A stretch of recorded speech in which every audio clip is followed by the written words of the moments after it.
Imagine the first evening our distant ancestors gathered around a fire. Night had settled in. There were no distractions, no glowing screens, no endless notifications demanding attention. There was only warmth, crackling wood, and thick clouds of smoke drifting through the air. At some forgotten moment in prehistory, someone must have wondered what would happen if they intentionally breathed in that smoke instead of avoiding it. That simple act may have sparked one of humanity's oldest and most fascinating behaviors. When people think about smoking, they usually picture cigarettes, cigars, or modern habits.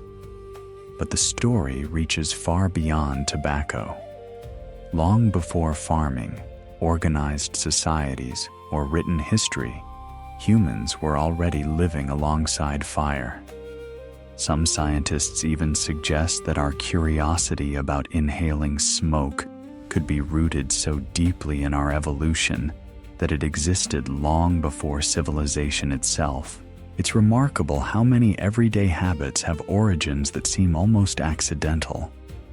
Sometimes history isn't driven by grand inventions, but by ordinary people noticing something unusual and deciding to try it again. If this idea changes the way you think about human history, comment 1. Before anyone could smoke anything, they first had to master fire. Archaeological discoveries at Wonderwork Cave in South Africa show convincing evidence that our ancient relatives controlled fire nearly 1 million years ago.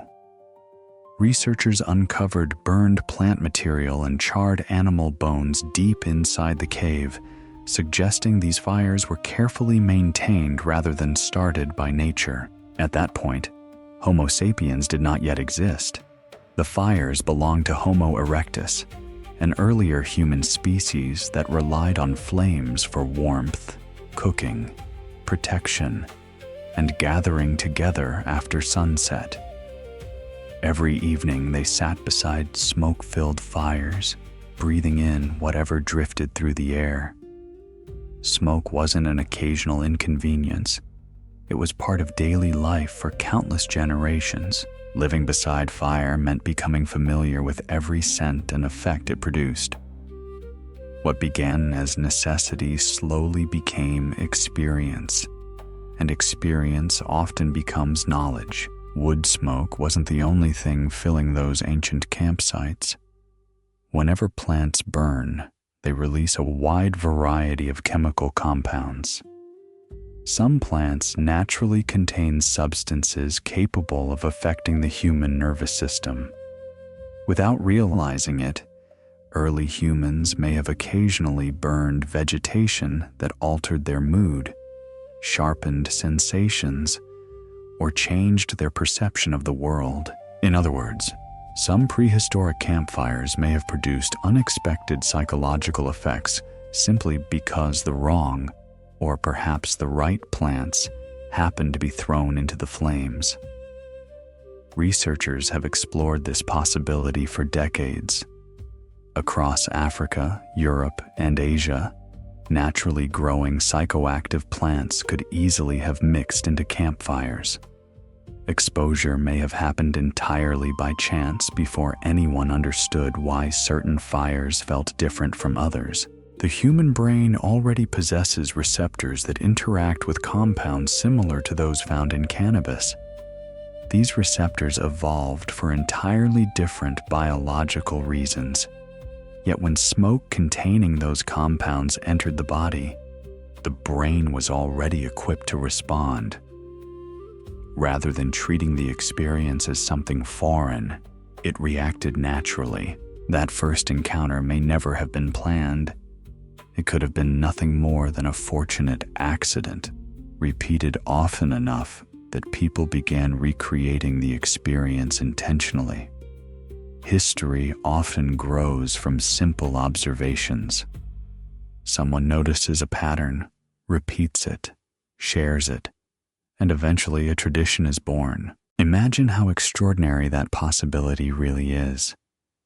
Rituals, ceremonies, medicinal practices, And eventually, entire industries may all trace their roots back to one tired hunter, relaxing beside a campfire that happened to contain the right combination of plants. Human history has a strange talent for transforming accidents into traditions. Still, it's important to separate reasonable speculation from confirmed evidence. Accidentally inhaling smoke from certain plants is one thing. Deliberately cultivating plants specifically for smoking is another.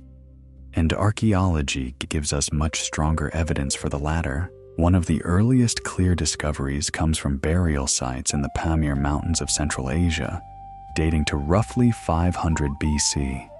Archaeologists uncovered wooden braziers filled with heated stones and residue from cannabis plants, containing unusually high levels of THC.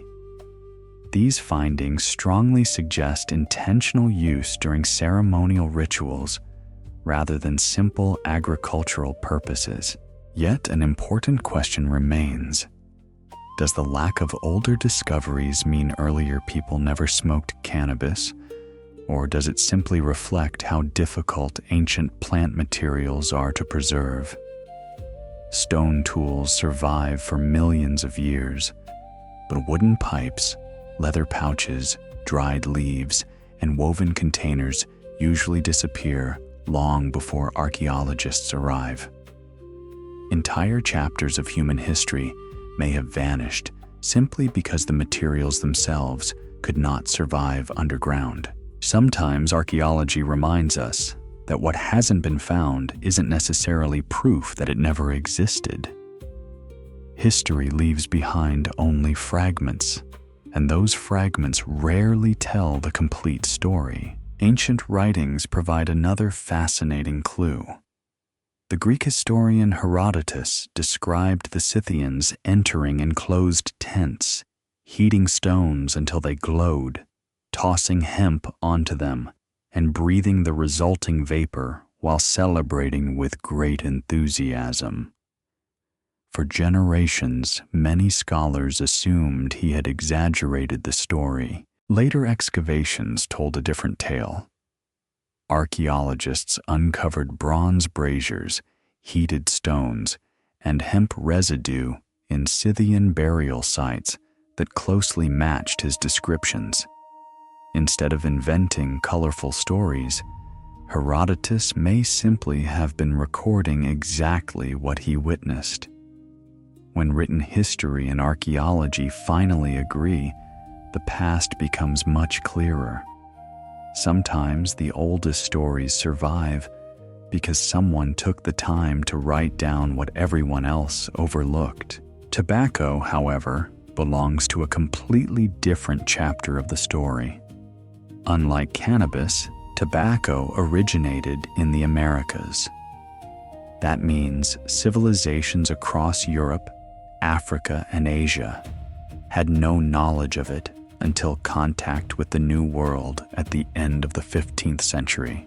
When Christopher Columbus and his crew arrived in the Caribbean, they encountered indigenous communities carrying glowing rolls of dried leaves, drawing smoke into their mouths and releasing it through both their noses and lips. The Europeans found the practice unusual, but curiosity quickly overcame hesitation, and many soon experimented themselves. Archaeological evidence shows that tobacco use in the Americas stretches back thousands of years before European arrival.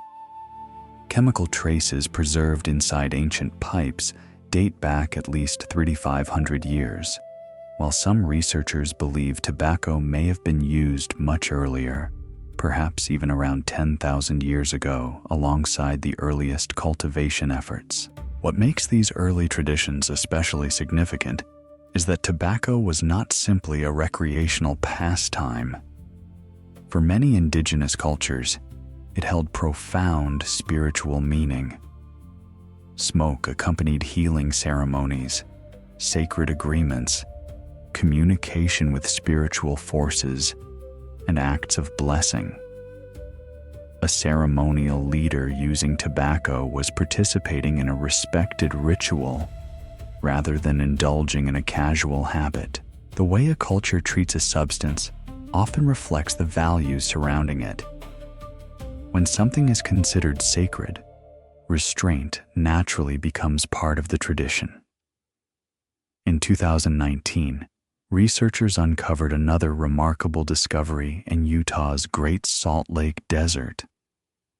Inside a hearth dating back roughly 12,000 years, they found seeds from a wild tobacco species carefully concentrated within the fire. Their placement suggested deliberate human action rather than random chance. The discovery pushed the possible timeline of tobacco use much further into the past and raised an even bigger question. If people in North America were intentionally placing tobacco into fires 12 millennia ago, what might people elsewhere have been doing with the psychoactive plants growing in their own environments? By that time, humans had already spread across Africa, Europe, Asia, and Australia. The desire to explore altered states of consciousness appears repeatedly throughout human history, regardless of geography. Some anthropologists argue that seeking altered mental states may be one of humanity's oldest behavioral drives. Across cultures, people have fermented drinks, chewed stimulating leaves, eaten psychoactive mushrooms, inhaled smoke, and experimented with countless natural substances. Because this pattern appears so consistently around the world, some researchers believe it reflects something deeply rooted in biology rather than coincidence. Interestingly, humans are not alone. Elephants intentionally seek fermented fruit, and reindeer have been observed consuming psychoactive mushrooms in ways that seem surprisingly purposeful. These behaviors suggest that curiosity about altered perception may extend beyond our own species. If that drive has existed for such a long time, it becomes much easier to imagine early humans deliberately experimenting with the smoke produced by particular plants. Through trial and error, they likely discovered which plants produced beneficial effects, which were unpleasant, and which were dangerous. Knowledge in those days was never stored inside books. It survived because people remembered their experiences, shared them beside campfires, and passed them from one generation to the next. Every tradition begins with someone paying close attention. Wisdom often survives not because it was written down, but because it was lived. Comment 2. If this makes you see ancient history from a completely different perspective. One part of this story that rarely receives enough attention is medicine. Long before smoking became associated with leisure or ceremony, it may have served as one of humanity's earliest forms of treatment. One of the oldest medical texts ever discovered, the Ebers Papyrus from ancient Egypt dating to around 1550 BC, describes therapies that involved inhaling smoke from heated herbs to ease illnesses affecting the throat and lungs. From a modern perspective, that sounds contradictory. Why would anyone treat breathing problems by breathing smoke? The answer lies in the plants themselves. Some of the herbs used by Egyptian healers contained compounds that genuinely affected the body when inhaled. Although their methods lacked modern scientific understanding, they had recognized through observation that certain preparations sometimes produced relief. Ancient medicine was built on centuries of careful trial and experience. Even without laboratories or microscopes, people paid attention to what seemed to help and preserved that knowledge for future generations. The Greeks followed similar practices. Physicians, including Hippocrates, wrote about inhaling herbal vapors to treat respiratory illnesses and various other conditions. Their reasoning was surprisingly logical for the time. If the lungs were the affected organ, delivering medicinal substances directly into them appeared sensible. Modern medicine still follows that same principle. Asthma inhalers, anesthetic gases, and nebulizers all deliver medicine through the lungs. The concept survived thousands of years. Only the burning itself was eventually replaced with safer technology. Sometimes ancient ideas are not entirely wrong. They simply await better tools and better understanding. Ancient India also developed sophisticated techniques involving medicinal smoke. Ayurvedic texts more than 3,000 years old describe a practice known as dhumapana, which involved inhaling carefully prepared herbal smoke through specially designed pipes. These treatments followed detailed instructions specifying particular herbs, preparation methods, and medical conditions. This was far from casual experimentation. It represented a structured medical tradition refined across many generations. Similar practices appeared throughout ancient China, Mesopotamia, Greece, and numerous other civilizations. Deliberately inhaling smoke as a therapeutic treatment became a recurring theme across the ancient world. People continued using these methods not because they enjoyed the smoke itself, but because enough patients appeared to improve that the practice endured. In an age without antibiotics, advanced surgery, or pharmaceutical drugs, a treatment that worked even occasionally could become incredibly valuable. Healing has always involved hope. Throughout history, people used every tool available to ease suffering, and each generation built upon the lessons of those before it. Another overlooked chapter involves social connection. Humans have never survived alone. For hundreds of thousands of years, success depended on cooperation, trust, and strong communities. Individuals who became isolated often perished, while tightly connected groups endured. Shared rituals became powerful ways to strengthen those bonds. When people experienced meaningful ceremonies together, including those involving psychoactive plants, they often emerged with a stronger sense of belonging and mutual trust.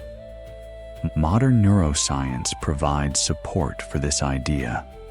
Shared rituals can synchronize brain activity, increase feelings of trust, and reinforce group identity in measurable ways. Viewed through this lens, groups gathering inside enclosed spaces to inhale smoke from carefully selected plants were doing more than seeking unusual experiences.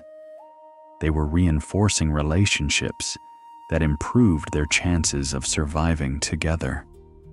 Community has always been one of humanity's greatest survival tools. Sometimes the strongest bonds are formed not through words alone, but through shared experiences that leave lasting memories. Eventually, however, the story took a dramatic turn.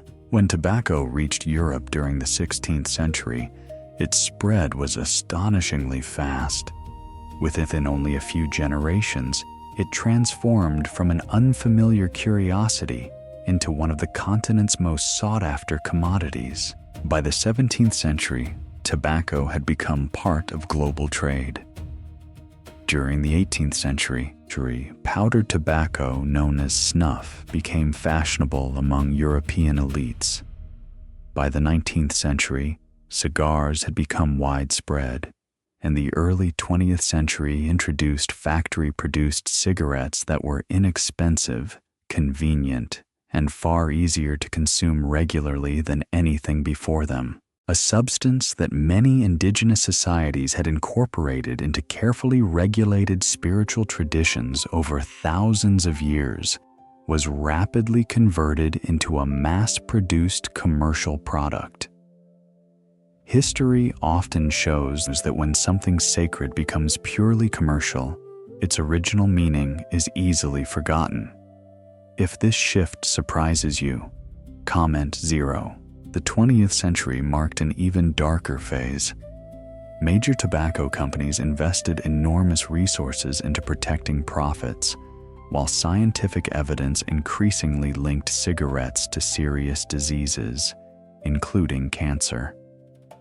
Internal research revealed many of these dangers long before the public fully understood them.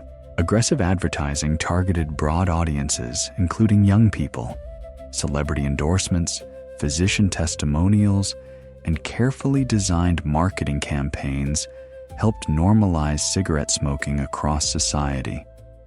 At the same time, manufacturers refined their products to deliver nicotine more efficiently, making dependence easier to develop and harder to escape. The contrast is striking. Ancient spiritual leaders used smoke within carefully defined rituals intended to promote healing, reflection, or connection. Modern corporations transformed the same basic plant into one of history's most profitable consumer products. Although both worlds involved tobacco, their intentions could hardly have been more different. The purpose behind a tool often matters more than the tool itself. Human choices, not objects alone, shape whether something becomes beneficial or harmful. So when did humans truly begin smoking? The most honest answer remains uncertain. Archaeological discoveries currently provide strong evidence reaching back around 12,000 years, with additional clues suggesting the practice could be significantly older. Meanwhile, the underlying human behaviors, the search for healing, altered awareness, shared ritual, and curiosity almost certainly stretch much deeper into prehistory than the surviving artifacts can reveal. Perhaps the origins reach all the way back to the mastery of fire itself. Once early, humans noticed that different plants produced different effects when burned. Curiosity would naturally encourage experimentation. That simple realization represented something profound. It reflected the uniquely human ability to observe patterns, connect cause with effect, remember outcomes, and intentionally repeat successful experiences. What began as careful observation eventually evolved into traditions, ceremonies, medicine, and cultural practices spanning continents. One of humanity's greatest strengths has always been curiosity. Progress begins the moment someone notices that repeating an action produces a meaningful result. What we can say with confidence is that deliberate interaction with smoke is astonishingly ancient. It predates agriculture, pottery, cities, kingdoms, and nearly every civilization taught in history classrooms. By the time written records finally appeared across different regions of the world, people were already using smoke in remarkably diverse ways. Different cultures selected different plants, created different ceremonies, and assigned different meanings.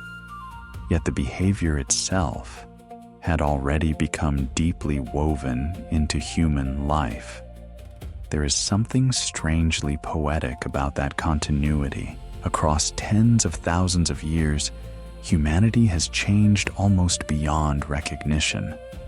We have built cities, explored space, developed medicine, and created technologies our ancestors could never have imagined.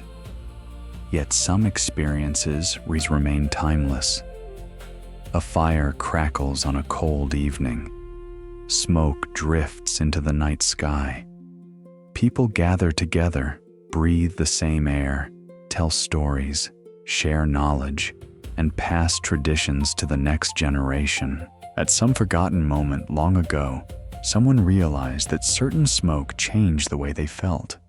That observation traveled across countless generations, eventually reaching Scythian ceremonies, Egyptian physicians, indigenous American rituals, and many other cultures whose histories unfolded independently across the globe. The details differed, but the human impulse remained remarkably familiar. The next time you smell wood smoke rising from a campfire or watch flames dancing in the darkness, remember that you are witnessing one of the oldest companions humanity has ever known. Fire, breath, and curiosity have traveled beside our species since the very beginning.